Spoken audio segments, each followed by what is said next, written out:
트럼프가 먼저 날린 잽이라고 볼 수 있는 거죠. 사실은 더 재앙적인 일도 있었습니다. 한마디로 대미 투자, 미국 투자할 때 한국이 그냥 은행 역할을 해라. 1,500억 달러의 직접 투자를 이제 약정을 한 부분, 현대자동차가 로봇과 관련된 부분에 대한 투자를 추가적으로 하겠다. 생각보다 조선업 재건에 대해서는 굉장히 진심이구나. 관세를 좀 빼주면서 우리가 좀 이득 볼 게 또 뭐 없나? 당분간은 미국에 굉장히 주어야 될 것이 많을 겁니다. 트럼프는 관세라는 채찍을 때릴 테니 미국으로 들어와라. 당장 트럼프라고 하는 어떤 굉장히 큰 현상을 만나서 지금 벌어지고 있는 현상들이 좀 장기화될 것들에 대해서도 잘 대비할 필요가 있지 않을까라는 생각이 듭니다.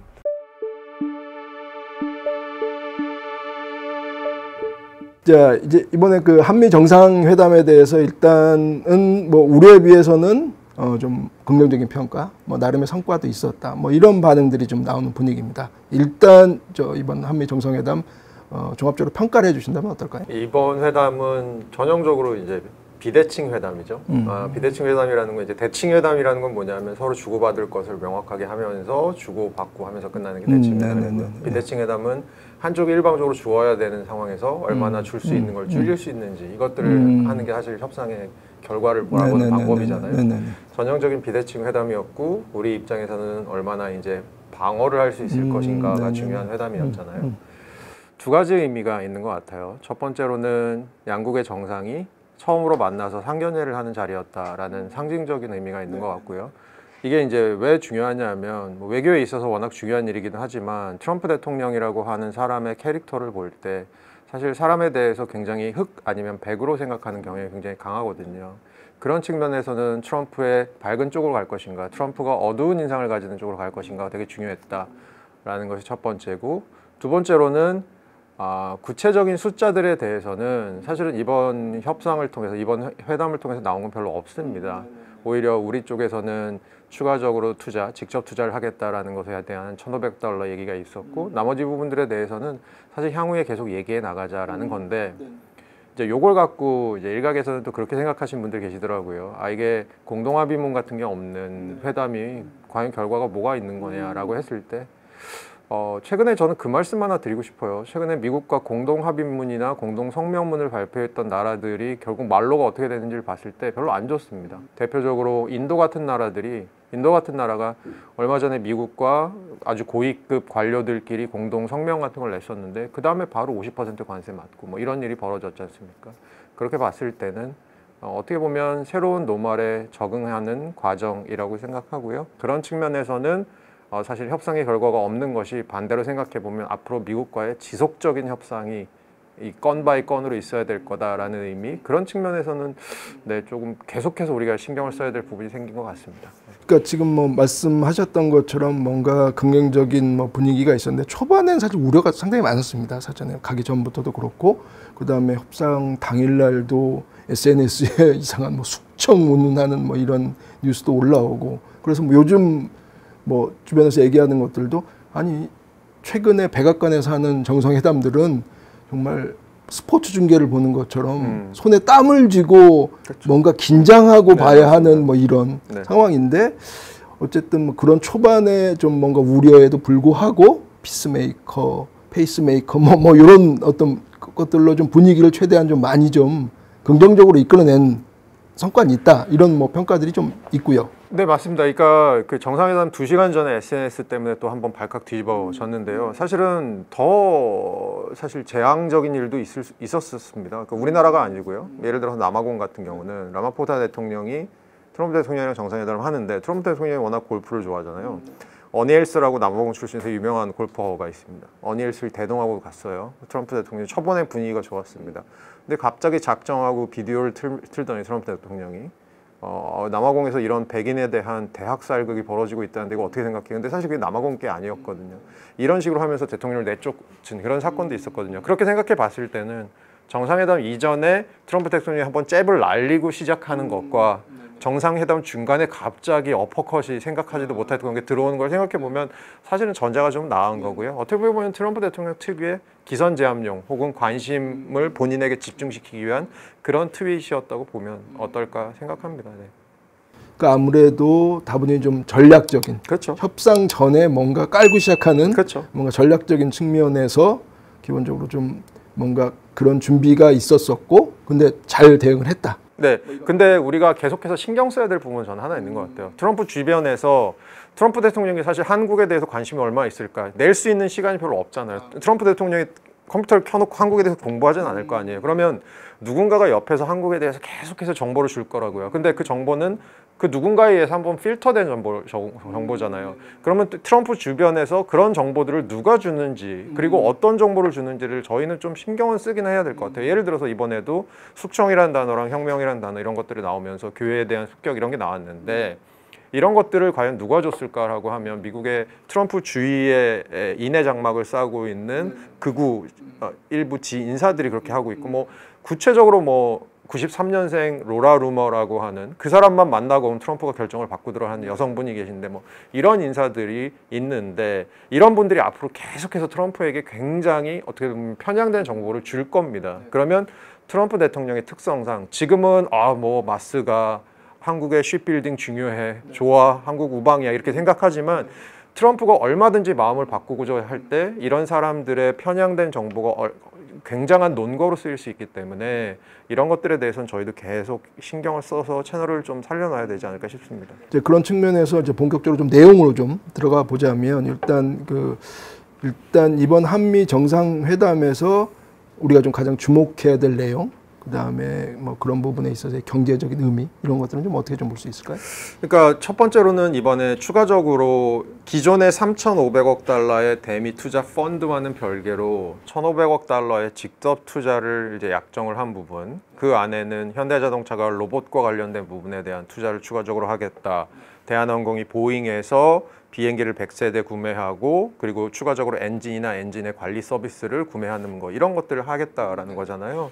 어떻게 보면 이렇게 봤을 때 전부 다 더해보면 기존의 3,500억 달러에다가 1,500을 더하면 이제 5,000억 달러잖아요. 근데 이제 EU가 미국에 약정한 투자 펀드 금액이 6,000억 달러 정도 되고요. 일본이 한 5,500억 달러 되니까 우리 입장에서는 사실 이 금액이 생각보다 커지고 있는 거죠. 물론 그 중에는 아까 저희가 잠깐 얘기 나눴던 것처럼 구체적으로 확정된 것은 그 3,500억 달러라고 하는 기존의 펀드 안에는 굉장히 많은 부분은 오픈엔드로 지금 열려 있는 거라서 그리고 그거는 타이밍도 아직 정해지지 않았어요. 트럼프 임기 내에 다 할 건지 물론 그건 불가능할 것 같은데 어느 정도 호라이즌 안에 할 건지 같은 것들이 아직 정해지지 않았어서 저희가 약간의 침대 축구를 할 수 있는 부분이 있다고 치더라도 투자 금액 같은 경우는 약간 크다고 볼 수 있을 것 같고요. 근데 이제 뭐 정부 입장에서는 그렇게 생각할 수 있을 것 같아요. 1,500억 달러 직접 투자 이번에 약정을 하면서 나머지 기존의 투자액 같은 것들에 대한 좀 조정을 할 수 있는 레버리지 같은 걸 좀 가져가겠다. 뭐 이렇게 생각을 할 수도 있는 부분이 있을 것 같은 게 첫 번째고요. 두 번째로는 이제 제가 최근에 뭐 다른 어떤 단체에서 하는 그런 포럼, 미국에서 오신 분들이랑 같이 하는 그런 포럼 같은 데 들어가서 뭐 이렇게 토론을 한 적이 있는데 거기서 미국에서 그 정부의 싱크탱크에서 오신 분들이 하는 얘기는 그런 거더라고요. 한국의 강점이라고 하는 게 쉽빌딩, 뭐 원전 기술, 뭐 이런 것들을 얘기하고요. 미국의 강점이라고 하는 건 결국 AI, 하이텍 이런 얘기를 하더라고요. 그러면 우리나라가 미국에 예를 들어 투자를 한다고 했을 때 같은 투자 금액이라도 우리가 좀 더 미국의 첨단 기술들을 좀 받아올 수 있는 투자들, 한마디로 투자를 좀 영리하게 하는 것들, 이런 것들에 대한 고민들은 아직까지는 그렇게 많지 않은 것 같아서 그런 부분도 향후에 저희가 좀 눈여겨보아야 될 부분 아닌가 생각하고 있습니다. 일단 뭐 이전의 관세 협상에서 가장 좀 주목됐던 부분이 지금 언급하신 그 투자, 대미 투자 부분일 텐데 지금 뭐 일단 대미 투자가 안 그래도 기존의 한국 뭐 경제 규모에 비해서는 너무 좀 투자 규모가 크다. 일본이랑 거의 비슷한 액수로 나가는 게 과연 그 경제 규모에서 맞느냐 뭐 이런 사실 좀 얘기도 좀 있었습니다. 근데 이번에 이미 3,500억 달러에서 또 증액이 된 이런 상황이 이어서 이전에 좀 우려의 시각으로 봤던 부분들에 대한 좀 이제 이런 시각도 있고 그다음에 또 이 부분을 볼 때 가장 사람들이 좀 우려하는 부분 중에 하나가 일단 일본과의 협상에서도 드러났듯이 이 대미 투자 펀드라는 것 자체의 뭐 직접 투자 방식이라든가 투자 방식, 뭐 그다음에 그 뭐 이익에 대한 뭐 운용, 뭐 이런 부분들에 대한 좀 게 불공정하다, 불투명하다, 뭐 이런 부분에 대한 좀 그 우려는 있습니다. 그 부분에 대해서는 어떻게 생각하세요? 앞으로 협상할 때 굉장히 골치 아플 겁니다.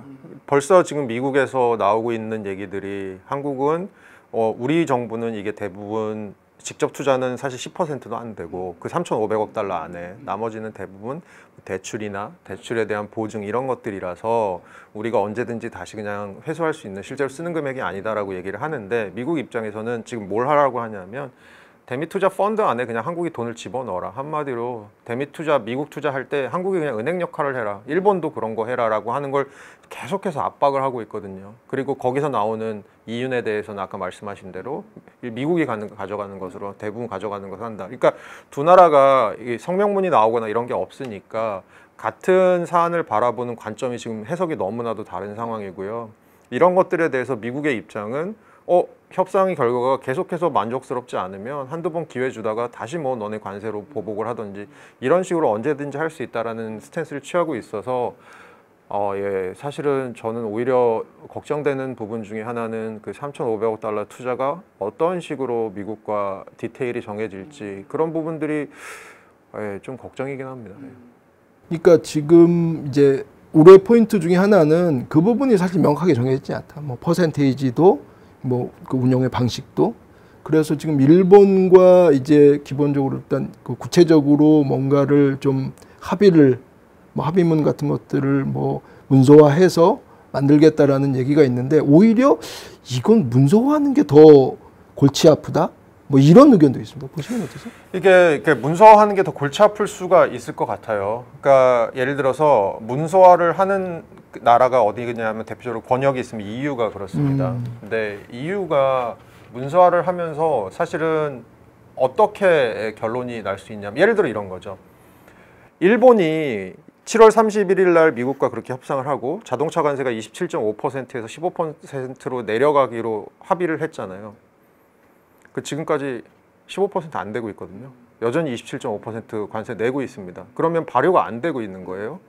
그러면 이런 것들을 예를 들어서 EU처럼 문서화를 한다고 했을 때 그 문서화를 하면 어떤 일이 벌어질 거냐라고 생각해 보면 트럼프가 하고 있는 전형적인 게 뭐냐. 아까 제가 이제 인도 얘기 잠깐 드렸지만 인도에 대해서도 뭔가 공동성명 발표하고 했지만 50% 관세를 했던 것처럼 언제든지 트럼프는 본인의 마음대로 본인의 기존에 했던 것들을 다 뒤집을 수 있는 사람, 그렇게 해왔던 사람이거든요. 그러니까 사실은 문서화를 하는 게 다른 어떤 그 전에 미국의 행정부보다도 별 의미가 없는 상황입니다. 그리고 오히려 문서화를 한 게 나중에 족쇄가 될 가능성도 있어요. 그래서 그때그때 상황 봐가면서 조금씩 이거 주면서 이거 약간 면제받고 뭐 이런 식으로 접근을 해야지 한꺼번에 모든 걸 다 문서화한다라고 하는 생각들은 사실은 실효성도 별로 없을 뿐더러 오히려 그 자체가 나중에 자승자박이 될 가능성이 좀 있다고 생각해서 문서화에 우리가 너무 집착할 필요는 없지 않을까라는 생각을 좀 하고 있습니다.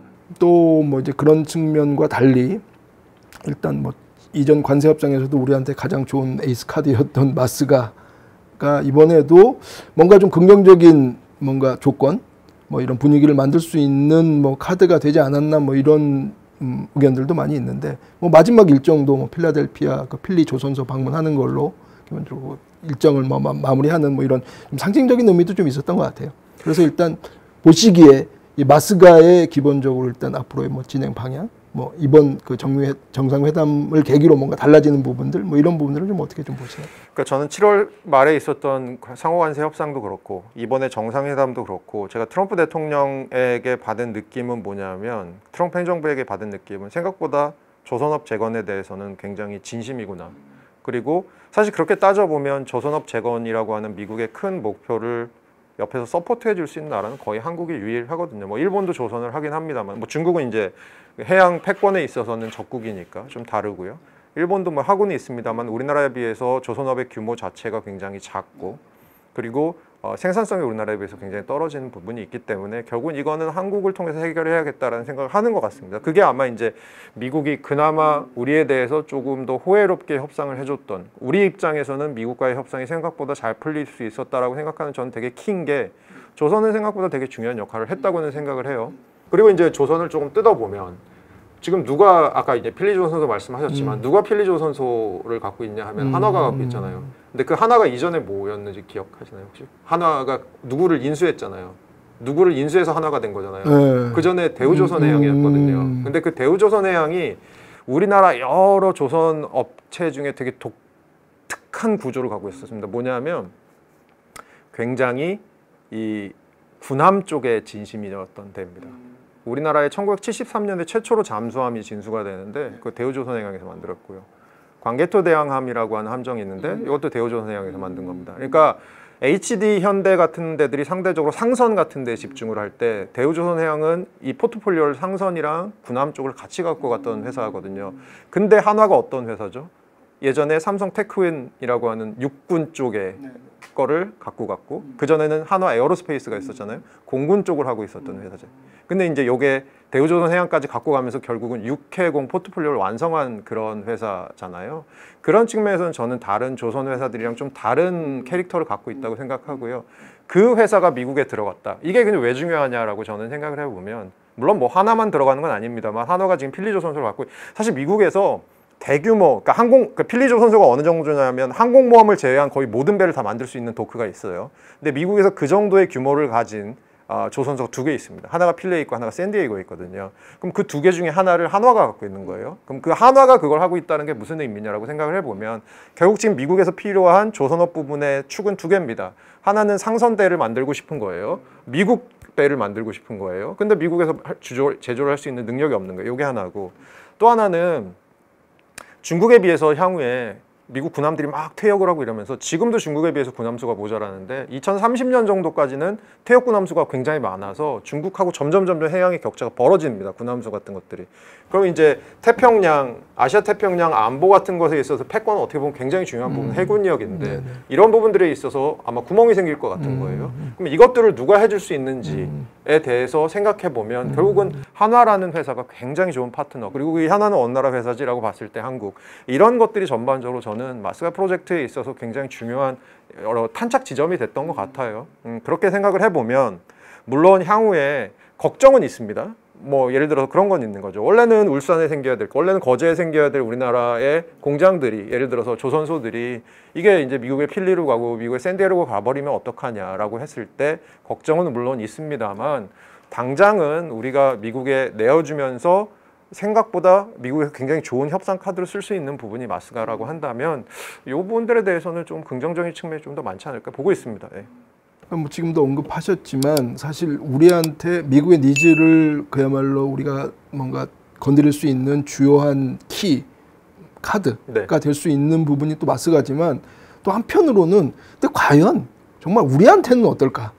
지금 뭐 일단 뭐 국내 조선 산업도 지금 좀 뭔가 좀 변화나 뭐 이런 것들이 좀 많이 좀 보여지는 시점이긴 한데 그게 우리한테는 좀 어떤 그 뭐 이점이 있을까? 뭐 이런 부분들에 대한 것들은 좀 어떠신가요? 예를 들어서 예전에 그 대통령께서 한 얘기는 그런 얘기가 있죠. 뭐냐면 우리나라 조선을 잘하고 미국은 자율주행이나 뭐 이런 걸 잘하니까 이거 2개를 합칠 수 있지 않을까. 뭐 이런 생각들은 어떻게 보면 좀 더 브로드한 생각이긴 하지만 우리나라 조선이 미국으로 가면 아마 초반에는 우리가 주어야 될 게 훨씬 더 많을 것 같습니다. 주어야 된다는 게 뭐냐면 조선업의 3대 축이 있죠. 인프라가 있고 생태계, 그러니까 공급망이 있고 인력이 있습니다.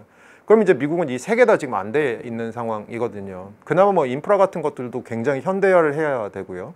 그 다음에 공급망, 그 조선업이라는 게 기본적으로 들어가는 그 안에 자재들이 엄청나게 많잖아요. 그 공급망이 있어야 되는데 미국은 이것도 지금 못하고 있고요. 그 다음에 인력은 더 말할 것도 없고요. 그럼 우리가 당분간은 미국에 굉장히 주어야 될 것이 많을 겁니다. 그러면 이제 하나로 우리가 걱정해야 될 부분은 아까 잠깐 말씀드린 것처럼 미국에다가 투자를 집중적으로 하면서 우리나라 투자에 대해서 상대적으로 좀 소홀해질 수 있는 부분이 생길 수 있지 않은지에 대한 걱정이 하나 있는 거고, 또 하나는 그런 것 같습니다. 단기적으로, 그러니까 트럼프 대통령이 이번에 정상회담 때 앞에서 무슨 얘기를 했냐면, 모두 발언에서 무슨 얘기를 했냐면 우리가 처음에는 한국 배를 살 겁니다. 하지만 궁극적으로는 미국에서 배를 만들 겁니다 라고 하는 걸 저희는 좀 잘 생각해 볼 필요가 있다고 생각해요. 처음에는 우리 걸 받아가지만 그 안에는 사실 우리나라 조선업이 갖고 있는 여러 가지 원천 기술들이 있을 거예요. 그럼 이제 중간에는 어떤 협상들이 또 오갈 거냐면 그 원천 기술 열어라. 한마디로 맛집의 비법 토스를 한번 까라라고 하는 얘기들도 있을 수 있고요. 만약에 그것들에 대해서 저지선이 무너지게 되면 조선업 생태계가 어느 정도 미국에서 생기게 되면 그 다음부터는 이제 우리의 배를 사가는 것보다는 미국이 스스로 만들거나 혹은 우리나라의 조선업 생태계에 약간 경쟁으로서의 역할을 할 가능성, 이건 물론 먼 미래의 얘기지만 그럴 가능성이 있다는 게 2개 정도 있을 수 있고요. 근데 모든 거에는 안 좋은 점이 있으면 좋은 점도 있을 수 있는데, 예를 들어 제가 생각할 수 있는 조선업 같은 것이 우리나라 경제에 미칠 수 있는 좋은 점, 그런 것 같아요. 조선업이 뭐가 많이 들어가냐면 철이 굉장히 많이 들어갑니다. 거의 다 철이 들어가는 건데 지금 미국에서 철강, 알루미늄이나 구리에 대해서 50% 관세하고 있잖아요.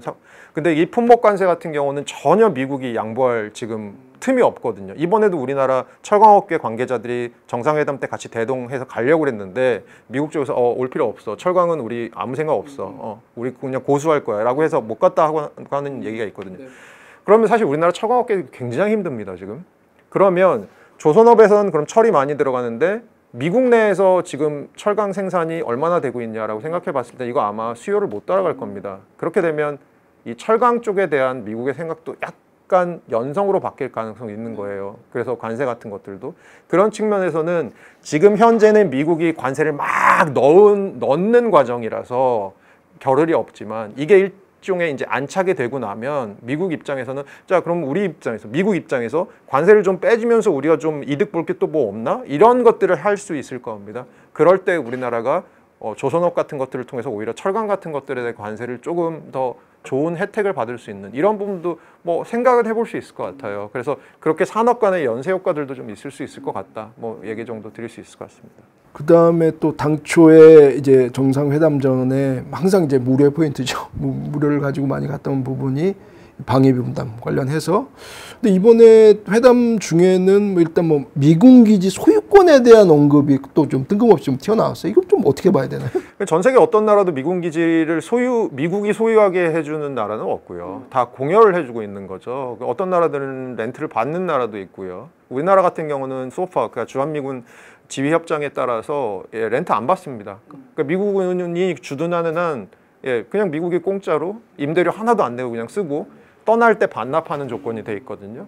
근데 뭐 두 가지 정도 의미를 생각해 볼 수 있죠. 첫째, 트럼프 대통령 특유의 이 부동산 디벨로퍼로서의 마인드로서 이 땅 미국이 갖고 있으면 이거 미국 거고 그리고 한국 입장에서도 그 미군 기지 그냥 미국한테 주면 미국 영토가 있으면 중국이 치겠어 뭐 이런 생각을 뭐 할 수도 있을 것 같아요. 그런 측면에서 뭐 얘기한 게 하나 정도 있는 것 같고 또 하나는 그런 것 같아요. 이게 협상 전에 우리도 이번에도 안보비 얘기가 안 나왔잖아요. 표면적으로 나온 건 없잖아요. 오히려 우리나라 대통령께서 CSIS라고 하는 데서 나중에 그 스피치를 할 때 먼저 우리 국방비 올리겠다라고 얘기를 했잖아요. 그런 측면에서는 트럼프가 먼저 날린 잽이라고 볼 수 있는 거죠. 안보비 협상 들어가기 전에 또 협상을 본인이 좀 유리한 쪽으로 가져가기 위해서 생각보다 더 큰 걸 터뜨리는 거죠.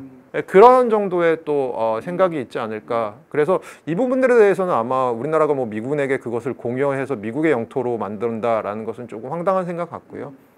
앞으로 뭐 결국은 이 얘기를 통해서 우리가 유추해 볼 수 있는 건 안보비 협상도 그렇게 녹록지 않을 것이다 정도의 생각을 해볼 수 있는 거죠. 뭐 방위비 분담금 뭐 관련된 부분도 그렇지만 사실 이번에 농축산물 뭐 개방이라든가 뭐 그 관세 협상에서 좀 언급됐던 부분에서 좀 이견이 있었잖아요. 사실 기본적으로 일단 우리나라는 레드라인 지켜냈다. 뭐 미국은 뭐 개방에 일정 부분 다 합의를 했다. 뭐 이런 식으로 나왔던 이견이 있던 부분이어서 이번 정상회담에서 언급이나 정리가 좀 있지 않을까라는 좀 그 생각도 있었는데 뭐 그런 부분에 대한 언급은 거의 없었다고 봐야겠죠. 네네네. 아직 바꿔서 생각해 보면 저는 아직 그 얘기를 꺼낼 만큼 서로 그렇게 얼굴 붉히는 단계는 아니다라고 생각을 하고요. 결혼하셨죠, 피디님? 그럼요. 그 사모님이랑 싸우시다가 부부싸움 가끔 하시잖아요. 그럼 사모님이나 피디님이나 두 분 중에 한 분 혹은 두 분 다 옛날에 서운했던 얘기 한 번씩 또 꺼내시지 않나요? 근데 그건 영원히 치유 안 되잖아요. 그럼요. 계속 나오잖아요. 그때. 저는 농산물 개방 같은 게 일종의 그런 이슈라고 생각해요. 한국이랑 미국이랑 협상을 하는데 한국은 개방 추가적으로 안 한다. 이미 99% 넘게 하고 있다. 그리고 오히려 미국의 쇠고기를 전 세계에서 가장 많이 사고 있는 나라가 한국이다. 뭐 이런 것들을 통해서 우리는 더 이상 개방 없다라고 얘기하고 있고 국내적으로 정치적으로 너무 민감한 이슈니까 미국은 또 트럼프의 지지 기반 중에 하나가 농업 부분이잖아요. 그렇게 보면 사실 트럼프도 계속해서 이 얘기를 한국 추가 개방하기로 했는데 이 얘기를 할 겁니다. 그럼 언제 할 거냐?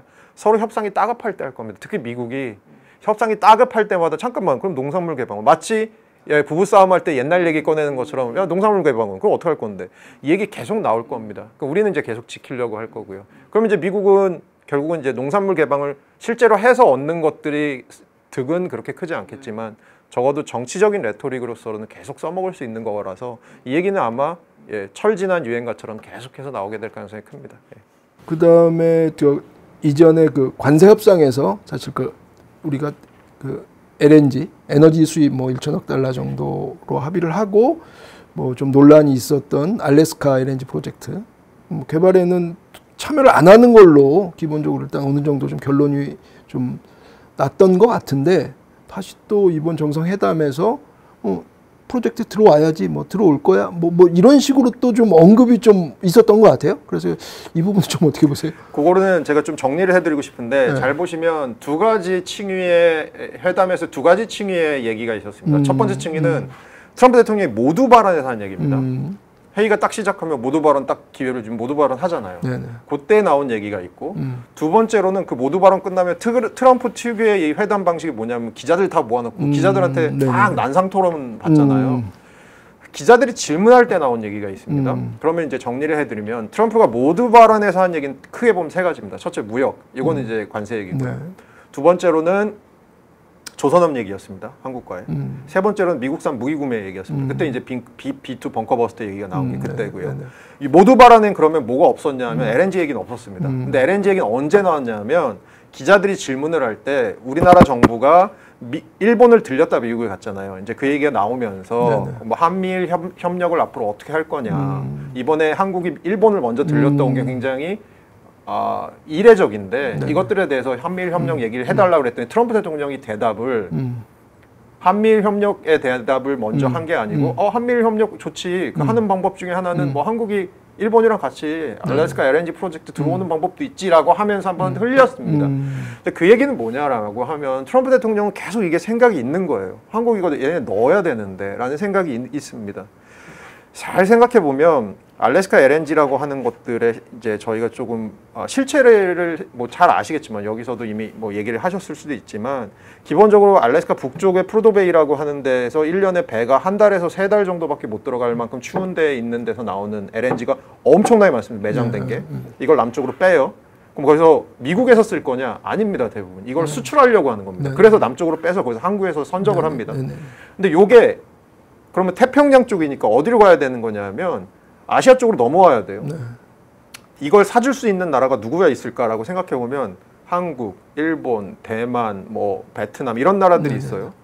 근데 그 중에서 사실은 요거를 사줄 만큼 그리고 이 프로젝트에 들어올 만큼 부자 나라가 어디 있을까라고 생각해 보면 우연찮게 이 두 나라가 제일 가까이 있어요. 한국이랑 일본이잖아요. 실제로 거기서 배에서 선적하면 한국까지 7일에서 8일이면 옵니다. 그런 측면에서는 굉장히 접근성이 좋아요. 문제는 이제 그 프로젝트 자체 채산성이 안 나온다는 게 문제인 거죠.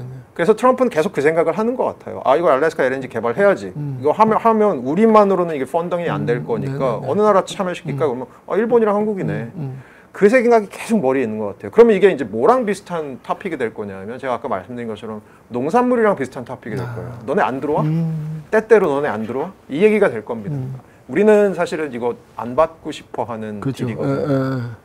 근데 이제 그 부분에 대해서도 좀 의견이 좀 갈리는 부분이 이제 대부분 좀 모호하게 기분만 나쁘지 않을 정도로 좀 끌다가 안 들어가는 게 우선이다. 뭐 밑빠진 독이다. 뭐 그 부분은.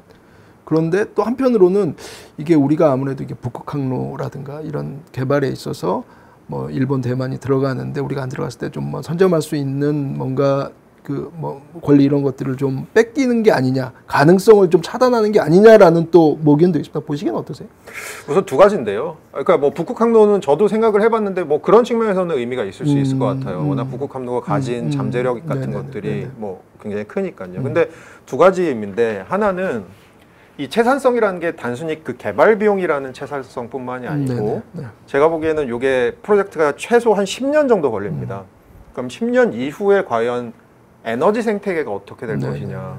그 당시에 그러면 LNG가 전체 에너지에서 어떤 역할을 할 것이냐를 생각해야 되는 게 어려운 부분이 하나가 있고요. 두 번째는 그 당시에 행정부가 누구일 것인지도 굉장히 중요합니다. 예를 들어서 바이든이 했던 게 뭐냐면 미국 내에 있는 미국 본토에서 LNG 막 저희 셰일 가스라고 하는 부분이 있잖아요. 그게 이제 기본적으로 기름이 나오는 게 하나가 있고 LNG가 그러니까 가스가 나오는 게 하나가 있잖아요.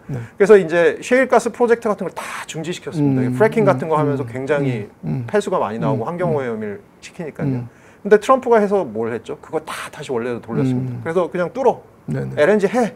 셰일 해. 이게 이제 트럼프 생각이잖아요. 그만큼 어떻게 보면 이 환경 정책이라는 게 방향성 자체는 친환경으로 가고는 있지만 트럼프 같은 행정부가 들어왔을 때 그 친환경이 반동적으로 가는 속도도 굉장히 빠를 수 있거든요. 네네. 그런 측면에서는 여러 가지 리스크를 안고 있다라고 보고 있습니다.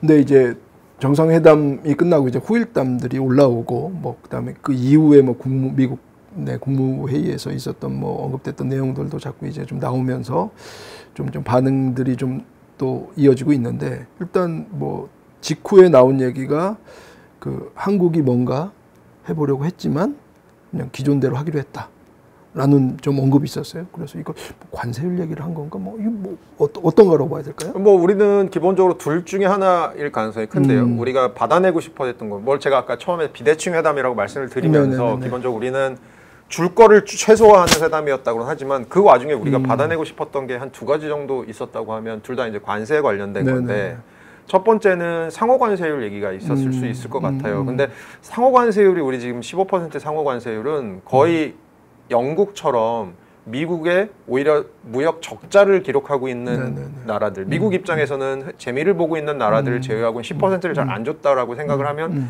저희가 갈 수 있는 거의 맥스까지 간 게 15%라고 저는 네네네. 생각해서 네네. 그거 얘기를 했을 것 같지는 않고요. 오히려 저는 품목관세, 지금 이제 철강, 알루미늄, 구리 그리고 여기에 파생 상품에 대한 품목관세 그리고 자동차에 대한 관세 이런 것들에 대해서 우리가 조금 이걸 누그러뜨리려고 시도를 했을 수는 있을 것 같은데 이 특히 철강 알루미늄 관세에 대해서는 미국 정부의 기조가 굉장히 강경하더라고요.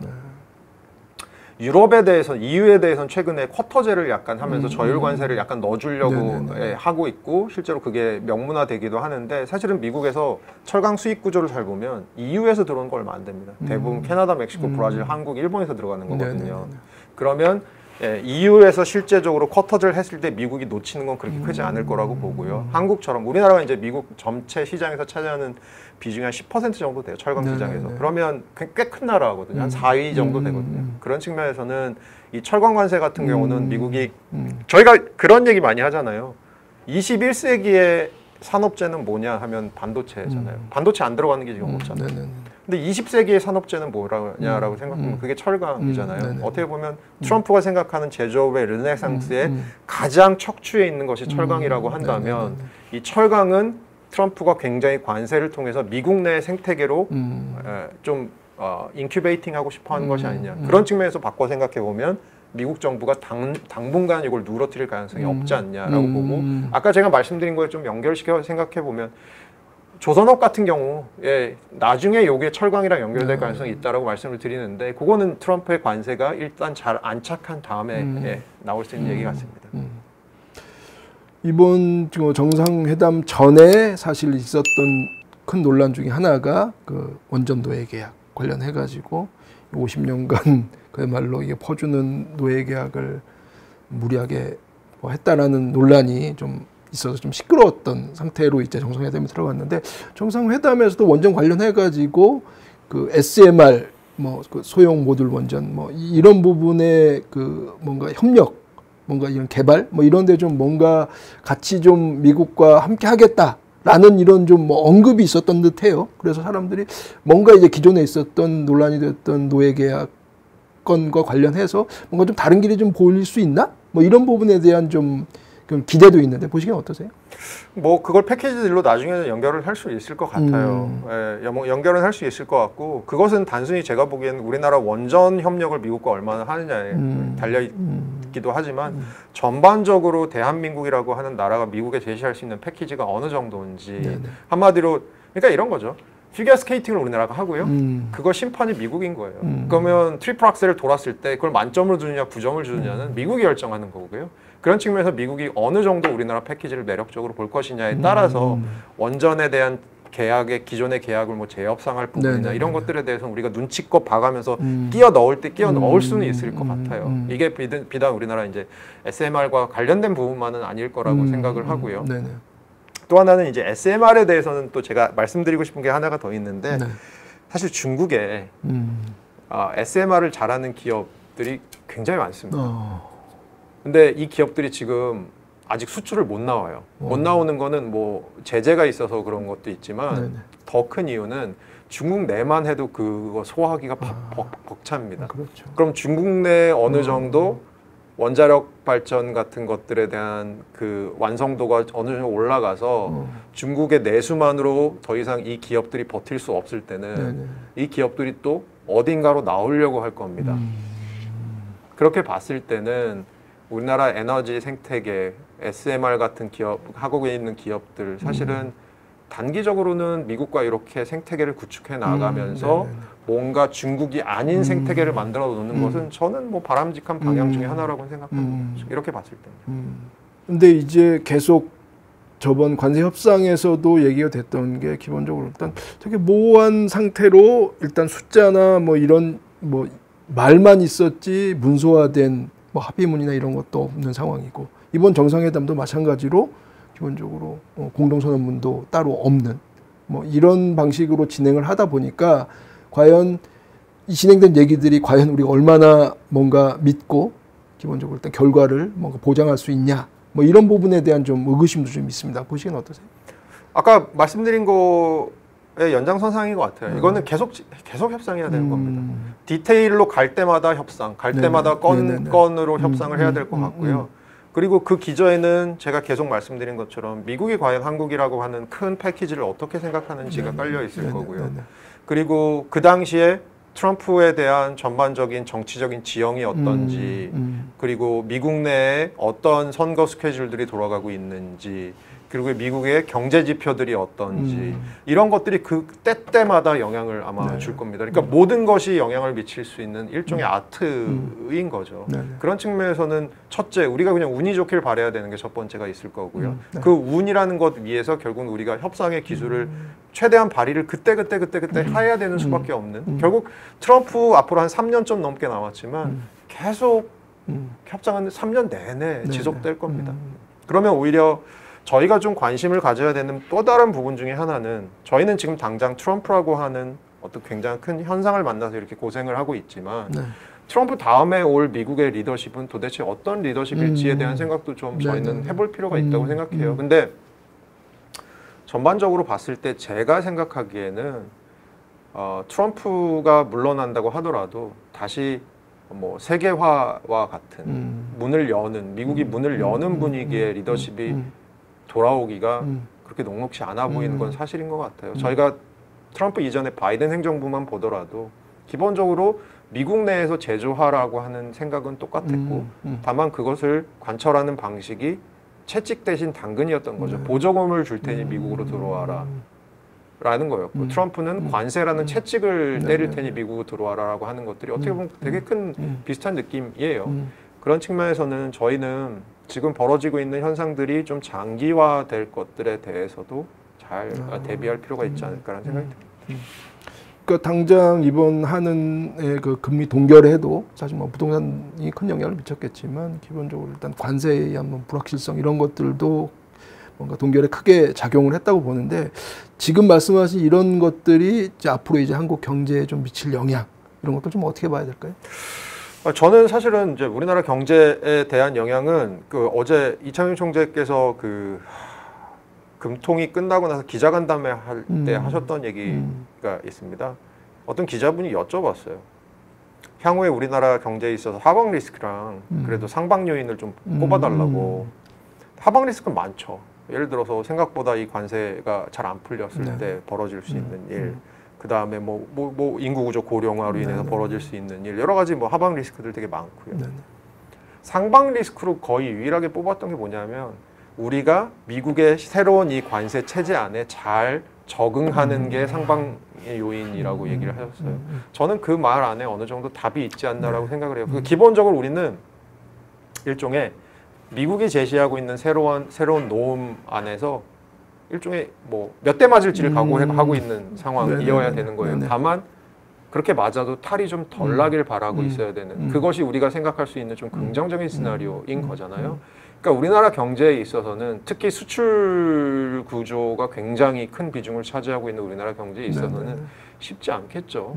쉽지 않겠고 그리고 여기에 영향을 미칠 또 하나의 요소는 또 저는 말씀드리고 싶은 건 미국이 중국을 실제로 견제하고 싶어하는가에 대한 이슈가 또 하나 있을 수 있을 것 같아요. 현재로서 지금 미국이 중국에 대해서 관세를 하는 거나 여러 가지를 봤을 때는 히토류 이슈가 있어서 그런지 아니면 미국 내에서 이미 메이드 인 차이나 프로덕트가 없이는 살 수 없는 미국의 환경이 조성돼서 그런 건지 모르겠지만 어쨌든 간에 그렇게 생각보다 세게 때리는 건 아닌 것 같거든요. 물론 그런 얘기는 있습니다. 미국이 언제든지 중국이 미국이 원하는 대로 따라오지 않으면 다시 중국에 대한 제재를 강력하게 갈 가능성도 있다라고는 하지만 여러 가지 상황으로 봤을 때 트럼프는 중국이랑 잘 지내고 싶어 하는 것 같거든요. 그런 측면에서는 우리가 미국과 중국이라고 하는 큰 트레이딩 파트너들이 있잖아요. 여기서 사실 어느 정도의 밸런스를 취해야 되는지 이런 것들도 사실 우리가 조금 앞으로 결정하고 무게중심 잘 잡아야 되는 그런 문제로 남아있는 것 같아서 좀 관세 그리고 미국이 만들고 있는 새로운 경제 질서들 아무래도 좀 저희에게는 기회일 수도 있지만 좀 리스크일 가능성이 좀 더 크지 않나라고 보고 있습니다. 뭐 당장 우리만 봐도 그렇지만 미국 쪽을 봐도 지금 이제 본격적으로 미국이 이제 전 세계와 무역 관련해서 협상을 하기 시작한 지 일정 시간이 좀 지났잖아요. 뭐 그렇게 긴 시간은 아니지만 어쨌든 그 전에도 뭐 미국 내 금리라든가 뭐 시장, 뭐 소비자 물가 뭐 이런 부분에 대한 사실 그걸 과연 감당이 가능할까라는 뭐 이런 것들이 좀 있었는데 이제 그런 부분에서 좀 관측되는 부분, 뭐 변화, 뭐 예측 뭐 이런 것들이 좀 가능할까요? 그러니까 우선은 먼저 연준 얘기를 좀 하고 싶은데요. 그 차기 연준 이제 지금 파월 의장이 내려가고 나면 차기 연준 의장으로 지금 이름이 많이 나오고 있는 사람이 대표적인 사람이 이제 크리스토퍼 왈러 같은 사람인데 지금 예. 이 사람이 얼마 전에 한국에 이제 한국은행 컨퍼런스가 있어서 왔을 때 기조연설을 했을 때 한 얘기가 지금 생각해보니까 심상치가 않은 것 같아요. 뭐라고 했냐면 본인은 관세로 인해서 물가가 올라가는 게 원타임일 거라고 생각한다는 거예요. 그러니까 뭐냐면 저희 인플레이션 숫자를 쫙 보면 뭐 2% 근방에 있다가 그냥 한번 뭐 2점 몇으로 튀었다가 다시 2로 내려오는 이런 스토리를 생각하고 있는 것 같더라고요. 그러면 이제 중앙은행 같은 경우는 인플레이션이 2% 근처에 있도록 정책을 하는 기관이기 때문에 이게 중앙은행 입장에서 그냥 한 번 정도 대응을 하고 그리고 인플레이션이 다시 내려오면 괜찮아지는 그런 문제인 거이죠. 그렇게 봤을 때는 관세로 인해서 최근 들어서 미국의 인플레이션이 특히 뭐 PPI 같은 경우가 CPI보다 먼저 반응을 하니까 많이 튀었는데 이것들이 뭐 미국의 지금 정책을 하는 사람들 입장에서는 일시적일 거다. 한 번 정도 자극이 되는 거지 영원히 물가 상승률이 튀는 건 아닐 거다라고 보고 있는 것 같아요.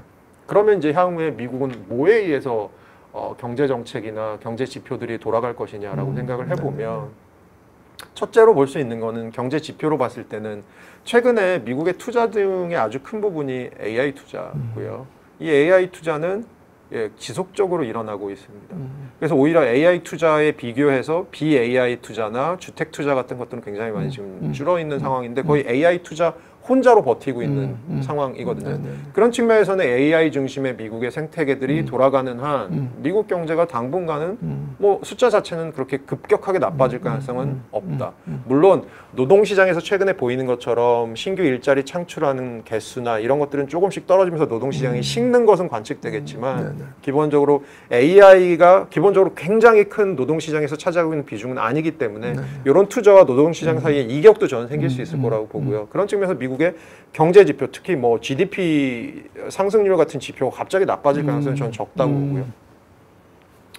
그러면 이제 문제는 뭐냐 하면 결국은 미국 경제가 서서히, 그러니까 급격히 추락하지는 않고 서서히 이제 하강하는 과정에서 연준이 이제 기준금리 내리고 뭐 이렇게 하면서 미국 경제는 어떻게든 버티겠죠. 거기다가 저희가 알고 있는 또 하나의 이슈가 뭐냐면 트럼프의 OBBBA 법안, One Big Beautiful Bill Act 법안 있잖아요. 요거는 10년짜리 법안인데 이 법안에서 경제를 좀 자극할 수 있는 부분을 앞에다가 엄청나게 트럼프가 몰아놨어요. 그럼 이제 미국 경제는 어떻게든 그런 재정으로 인한 부분 그리고 통화정책의 금리나 AI 뭐 이런 것들을 통해서 미국 경제 버틸 겁니다. 그리고 미국의 그 통화정책 하는 사람들이 얘기하는 것처럼 관세 효과가 일시적이라고 한다면 미국 경제는 그냥 저희가 생각하는 듯이 그냥 쭉 나갈 겁니다. 이렇게 봤을 때는 사실 저희가 뭐 미국 경제가 갑자기 급전직하한다라고 이렇게 보기는 좀 힘들 것 같지 않나라고 생각하고 있고요. 예, 뭐 그렇게 저는 생각하고 있습니다. 그러니까 오늘 이제 계속 이제 얘기를 나눠 보니까 일단 우리가 일반적으로 생각하는 부분은 사실 일전에 있었던 관세 협상은 중간고사, 이번 정상회담은 기말고사. 뭐 중간고사, 기말고사 봤으면 학기 끝나고 뭔가 마무리된 느낌이어야 되는데 이게 뭐 끝이 나지 않는 절대 끝이 보이지 않는 싸움인 것 같아서 이제 지치는 부분이 있는 것 같아요. 네, 지금 이제 중학교 1학년 들어가서 모의고사 한 2번쯤 본 거고요. 대학 갈 때까지는 앞으로 시험이 아주 많이 남은 그런 상황이지 않을까 싶습니다. 이제 그런 측면에서 우리가 적어도 이 부분에 있어서는 이 정도는 우리가 알고 그 다음에 뭔가 주목하고 이래야 뭔가 호구를 면할 수 있다. 호구를 방지할 수 있는 실전적인 우리 관측 포인트 뭐 어떤 걸 좀 마지막으로 좀 볼 수 있을까요? 그 호구가 어떤 측면에서의 호구냐에 따라서 저는 좀 다를 수 있을 것 같은데 뭐 우리나라 국가적인 관점에서 생각해 봤을 때 호구가 되지 않는 아주 중요한 방법 중에 하나는 결국은 like positioned country들이랑 잘 서로 눈치 보면서 스크럼 잘 짜는 것이 되게 중요하다고 생각해요. 저희랑 비슷한 지금 포지션에 있는 나라들, 뭐 일본도 있을 수 있고요, 뭐 EU도 있을 수 있고 여러 가지 나라들이 있으니까 그런 나라들이 미국과의 협상이 어떻게 풀리는지를 계속해서 겪는지를 해가면서 나가는 거. 제가 자주 듣는 예 중에 하나가 그런 건데요. 저희 쇼트트랙 우리나라 쇼트트랙 잘하잖아요. 저는 항상 우리나라가 이 관세 협상에 있어서는 쇼트트랙 1등 선두 그룹의 한 뒤편 쪽에 있었으면 좋겠다라는 생각을 많이 하거든요. 너무 앞에 있으면 그 바람을 다 맞게 되잖아요. 그것보다는 1등 그룹에서 언제든지 치고 나갈 수 있지만 뒤쪽에 있으면서 앞에서 뭘 하는지 잘 보면서 나아갔으면 좋겠다라는 생각을 좀 하는 부분이 저는 이제 우리나라 입장에서는 되게 또 중요한 부분이 아닐까. 그런 측면에서는 다른 나라랑 소통을 좀 많이 활발하게 하는 것들 중요할 것 같다는 생각이 들고요. 그리고 저희 이제 개개인의 삶으로 봤을 때에 호구되지 않는 법이라는 것이 무엇일까라고 생각을 해보면 이거는 약간 뜬금없는 얘기고 관세랑은 좀 관련이 없는 얘기기도 하지만 저는 적어도 한국의 그 매크로 지표들이 순식간에 좋아질 것 같지는 않습니다. 올해도 뭐 성장률이 한 1%대 좀 미만일 것 같고 내년에는 한국은행에서 한 1.6으로 보는데 우리나라 뭐 기초체력 성장률이라고 보는 잠재 성장률이 한 2% 조금 근처라고 본다면 뭐 올해나 내년이나 그렇게 좋지 않을 거예요. 그리고 이렇게 수출 중심의 나라가 관세를 이렇게 맡고 있는지 좋을 수도 없을 거고요. 근데 이제 거기서 이제 우리가 놓치지 말아야 될 부분은 저희는 이제 코로나 이후로 유동성이 많이 풀리고 막 이러면서 사실은 뭔가 자본시장과 뭔가 경제 매크로 팩터들 사이에 이 싱크가 점점점 좀 떨어지는 것이 아닌가라는 생각이 좀 많이 들어요. 그런 측면에서는 오히려 투자하실 때 저도 매크로 전공이긴 하지만 너무 매크로 팩터로 보시는 것보다는 그 외에 여러 가지 그 시장에 영향을 줄 수 있는 자본시장에 영향을 줄 수 있는 부분들을 봐가면서 투자를 하시는 게 또 호구되지 않는 방법이 아닌가라는 생각이 들어서 오히려 저는 이제 제 전공을 오늘 부정하고 가는데 그래서 그런 측면에서는 좀 관세와 관련 없지만 그런 실물과 금융 사이의 이격들이 최근에 벌어지는 것 같다라는 생각들을 말씀드리고 싶습니다.